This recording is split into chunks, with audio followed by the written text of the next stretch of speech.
السلام علیکم ورحمۃ اللہ وبرکاتہ۔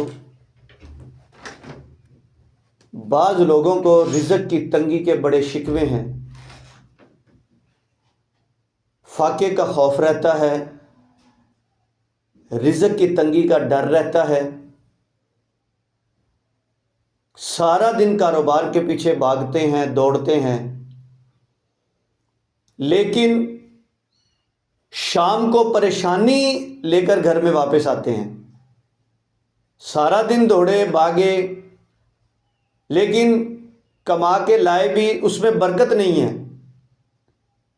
تو آپ کے سامنے یہ میں ایک نبی صلی اللہ علیہ وسلم کا بتلایا ہوا عمل آپ کے سامنے ذکر کروں گا، لیکن اس عمل کو کرنے سے پہلے آپ نے نمبر 1 نماز کی پابندی کرنی ہے، اور نمبر 2 آپ نے رزق حلال کمانے کا ارادہ کرنا ہے، رزق حلال کمانے کا اللہ سے وعدہ کرنا ہے، اور کوشش کرنی ہے کہ آپ جو رزق کما رہے ہیں وہ حلال طریقے سے ہو۔ آج کل ہمارے معاشرے میں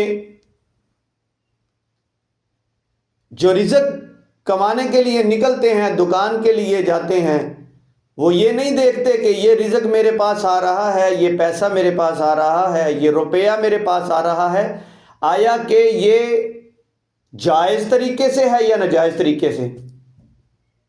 تو ناظرین، آپ نے اس چیز کا خیال کرنا ہے۔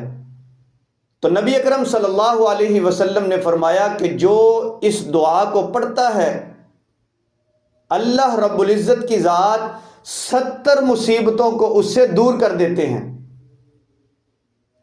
اور جو سب سے چھوٹی مصیبت ہے وہ اس کے فاقے کو اللہ دور کر دیتے ہیں، اس کا فاقہ ختم ہو جائے گا، 70 مصیبتوں کو اللہ ختم کر دے گا، اور سب سے چھوٹی مصیبت جو ہے اس کے فاقے کو اللہ دور کر دیتے ہیں۔ آئیے میں آپ کو وہ عمل بتاتا ہوں، وہ عمل کون سا ہے، وہ دعا کون سی ہے۔ اس روایت کو ابو نعیم نے بھی نقل کیا ہے، اور ابن ابی شیبہ نے بھی اس کو لکھا ہے۔ نبی اکرم صلی اللہ علیہ وسلم نے اس دعا کو بتلایا اپنی امت کو۔ حضور علیہ الصلوۃ والسلام نے فرمایا کہ آپ لا حول ولا قوة الا باللہ لا ملجأ ولا منجأ من اللہ الا الیک۔ آپ اس دعا کو کثرت کے ساتھ پڑھیں، آپ اس دعا کو کثرت کے ساتھ پڑھیں، انشاءاللہ العزیز آپ دیکھیں گے کہ اللہ رب العزت کی ذات چند دنوں میں آپ کے رزق میں بھی برکت دے گے، اور آپ کے رزق کی تنگی کو دور بھی کر دیں گے۔ السلام علیکم ورحمۃ اللہ وبرکاتہ۔